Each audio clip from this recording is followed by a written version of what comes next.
आज हम आपको बृहस्पतिवार व्रत कथा सुनाएंगे। इसे सुनने से और पढ़ने से बहुत लाभ होता है, आप सब भी लें। प्राचीन समय की बात है। भारत में एक राजा राज्य करता था। वह बड़ा प्रतापी था, दानी था। वह नित्य प्रति मंदिर में भगवत दर्शन करने जाता था। वह ब्राह्मण और गुरु की सेवा किया करता था। उसके द्वार से कोई भी याचक निराश होकर नहीं लौटता था। वह प्रत्येक गुरुवार को व्रत रखता एवं पूजन करता था। हर दिन गरीबों की सहायता करता था, परंतु यह सब बातें उसकी रानी को अच्छी नहीं लगती थी। वह न व्रत करती और न किसी को एक भी पैसा दान में देती थी। वह राजा से भी ऐसा करने को मना किया करती थी। एक समय की बात है कि राजा शिकार खेलने वन को चले गए।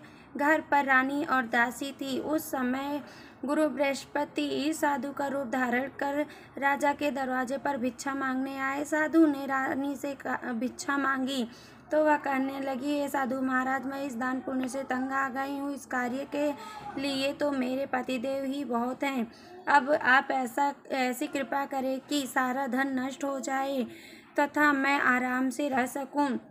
साधु रूपी बृहस्पति देव ने कहा, हे देवी, तुम बड़ी विचित्र हो। संतान और धन से कोई दुखी नहीं होता है, इसको सभी चाहते हैं। पापी भी पुत्र और धन की इच्छा करता है। अगर तुम्हारे पास धन अधिक है तो भूखे मनुष्यों को भोजन कराओ, प्याऊ लगवाओ, ब्राह्मणों को दान दो, धर्मशालाएं बनवाओ, कुआं, तालाब, बावड़ी, बाग, बगीचे आदि का निर्माण कराओ तथा निर्धनों की कुंवारी कन्याओं का विवाह कराओ, साथ ही यज्ञ आदि कराओ। इस प्रकार के कर्मों से आपके कुल का और आपका नाम परलोक में भी सार्थक होगा एवं तुम्हें भी स्वर्ग की प्राप्ति होगी। परंतु रानी साधु की इन बातों से खुश नहीं हुई। उसने कहा, हे साधु महाराज, मुझे ऐसे धन की आवश्यकता नहीं जिसको मैं अन्य लोगों को दान देती फिरूं तथा जिसको रखने और संभालने में ही मेरा सारा समय नष्ट हो जाए। साधु ने कहा, हे देवी, यदि तुम्हारी ऐसी इच्छा है तो जैसा मैं तुम्हें बताता हूँ तुम वैसा ही करना। बृहस्पतिवार के दिन घर आंगन को गोबर से लीपना, अपने केशों को पीली मिट्टी से धोना, केशों को धोते समय स्नान करना, राजा से कहना वह हजामत करवाए, भोजन में मांस मंदिरा खाना, कपड़े धोबी के यहाँ धोने के लिए देना। इस प्रकार सात बृहस्पतिवार करने से तुम्हारा सारा धन नष्ट हो जाएगा। यह कहकर साधु महाराज रूपी बृहस्पति देव अंतर्ध्यान हो गए। रानी ने साधु से कहने के अनुसार सात बृहस्पतिवार तक वैसा ही करने का विचार किया। साधु के बताए अनुसार कार्य करते हुए केवल 3 बृहस्पतिवार बीते थे कि उसकी समस्त धन संपत्ति नष्ट हो गई। भोजन के लिए दोनों समय परिवार तरसने लगा तथा सांसारिक भोगों से दुखी रहने लगा। तब राजा रानी से कहने लगे कि हे रानी, तुम यहाँ पर रहो, मैं दूसरे देश में जाता हूँ, क्योंकि यहाँ के सभी मनुष्य मुझे जानते हैं, इसलिए मैं यहाँ पर कोई काम नहीं कर सकता। मैं अब परदेश जा रहा हूँ, वहाँ कोई काम धंधा करूँगा, शायद हमारे भाग्य बदल जाएं। ऐसा कहकर राजा परदेश चला गया। वहाँ जंगल से लकड़ियाँ काट कर लाता और शहर में बेचता। इस तरह जीवन व्यतीत करने लगा।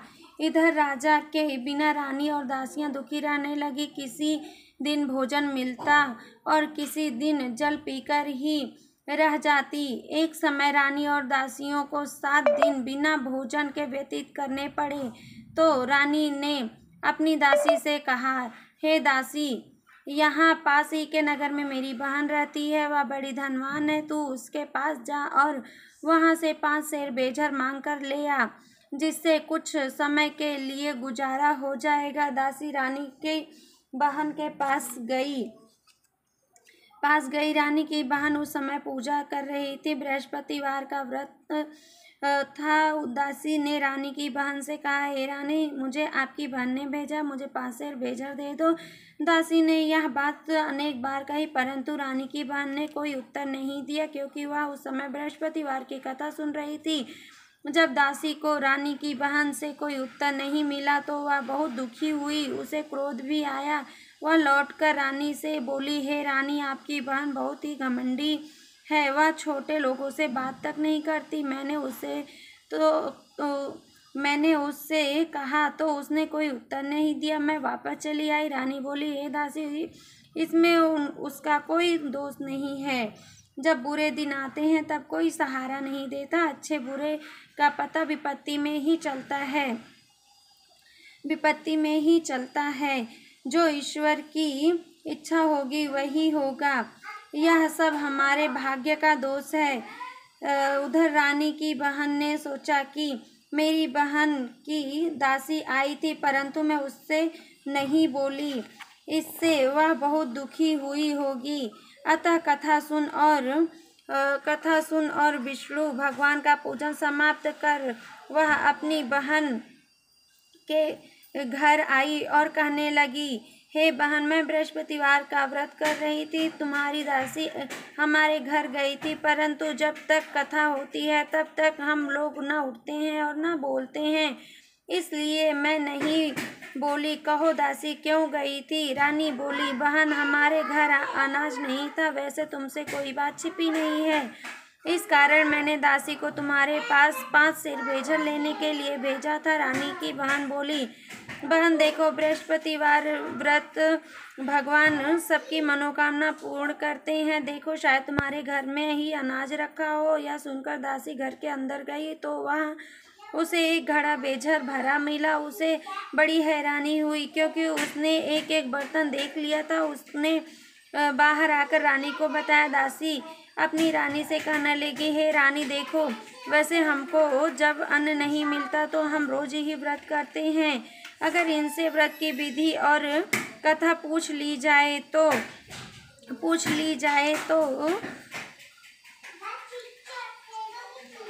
हम भी यह व्रत कर लिया करेंगे। दासी के कहने पर रानी ने अपनी बहन से बृहस्पतिवार के व्रत के बारे में पूछा। उसकी बहन ने बताया, हे रानी, बृहस्पतिवार को सूर्योदय से पूर्व उठकर स्नान करके बृहस्पतिवार का व्रत करना चाहिए, लेकिन उस दिन सिर नहीं धोना चाहिए। बृहस्पतिवार के व्रत में चने की दाल और मुनक्कों से विष्णु भगवान का केले के वृक्ष की जड़ से पूजन करें तथा दीपक जलावें। उस दिन एक ही समय भोजन करें। भोजन पीले खाद्य पदार्थ का करें तथा कथा सुने। इस प्रकार करने से गुरु भगवान प्रसन्न होते हैं, अन्न पुत्र धन देते हैं। इस तरह व्रत और पूजन की विधि बताकर रानी की बहन अपने घर लौट आई। रानी और दासी दोनों ने निश्चय किया कि वे बृहस्पति देव भगवान का पूजन जरूर करेंगी। 7 दिन बाद जब बृहस्पतिवार आया तो उन्होंने व्रत रखा। गुड़साल में जाकर चना और गुड़ बिन लाई तथा उसकी दाल से केले की जड़ में विष्णु भगवान का पूजन किया। अब भोजन कहाँ से आए? दोनों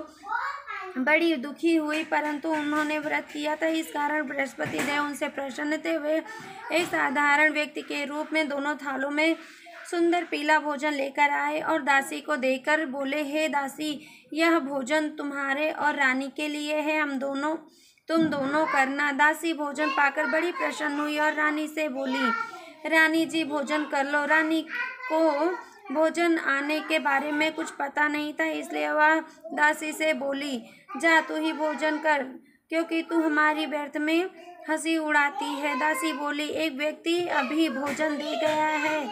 रानी कहने लगी, वह भोजन तेरे लिए ही दे गया है, तू ही भोजन कर। दासी ने कहा, वह व्यक्ति हम दोनों के लिए ही 2 थालों में भोजन दे गया है, इसलिए मैं और आप दोनों ही साथ साथ भोजन करेंगे। फिर दोनों ने गुरु भगवान को नमस्कार कर भोजन प्रारंभ किया। उसके बाद से वे प्रत्येक बृहस्पतिवार को गुरु भगवान का व्रत और पूजन करने लगे।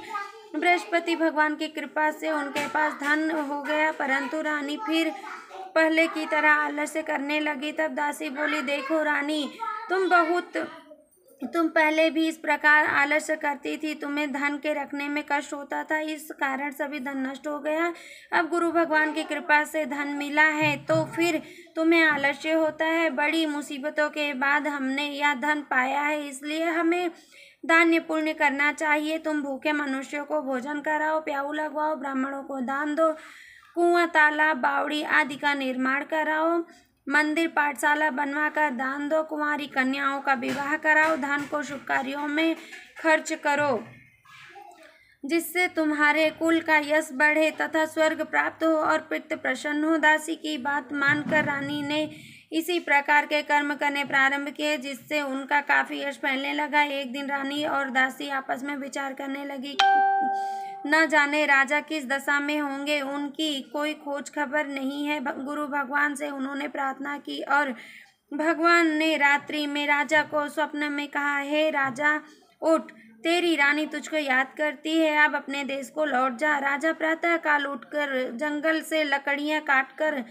लाने के लिए जंगल की ओर चल पड़ा। जंगल से गुजरते हुए वह सोचने लगा, रानी की गलती से कितने दुख भोगने पड़े, राजपाट छोड़कर उसे जंगल में आकर रहना पड़ा, जंगल से लकड़ियां काटकर उन्हें बेचकर गुजारा करना पड़ा। उसी समय उस जंगल में बृहस्पति देव एक साधु का रूप धारण कर आए और राजा के पास आकर बोले, हे लकड़हारे, तुम इस सुनसान जंगल में किस चिंता में बैठे हो, मुझे बतलाओ।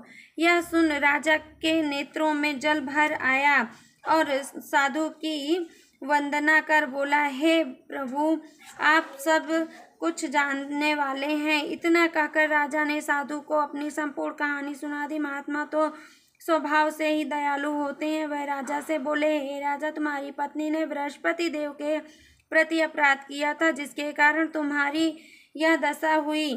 अब तुम किसी प्रकार की चिंता मत करो, भगवान तुम्हें पहले से अधिक धन देंगे। देखो, तुम्हारी पत्नी ने बृहस्पतिवार का व्रत करना प्रारंभ कर दिया है। अब तुम भी बृहस्पतिवार का व्रत करके चने की दाल व गुड़ और जल को लोटे में डालकर केले के पत्ते से भगवान विष्णु का पूजन करो। यह करो, फिर कथा सुनो या सुनाओ, भगवान तुम्हारी सब मनोकामना को पूर्ण करेंगे। साधु को प्रसन्न देखकर राजा बोला, हे प्रभु, तुम मुझे लकड़ी बेचकर इतना पैसा भी नहीं बचता जिससे भोजन करने के उपरांत कुछ बचा सकूं। मैंने रात्रि में अपनी रानी को व्याकुल देखा है, मेरे पास कोई साधन नहीं जिससे समाचार जान सकूं। फिर मैं बृहस्पतिवार की कौन सी कहानी सुनूं या कहूं, मुझको तो कोई भी मालूम नहीं है। साधु ने कहा, हे राजा, तुम किसी बात की चिंता मत करो। बृहस्पतिवार के दिन तुम रोजाना की तरह लकड़ियां लेकर शहर में जाओ, तुम्हें रोज से दुगना धन प्राप्त होगा, जिससे तुम भली भांति भोजन कर लोगे तथा बृहस्पति देव की पूजा का सामान भी आ जाएगा। बृहस्पति देव की व्रत। बोलो बृहस्पति देव महाराज की जय।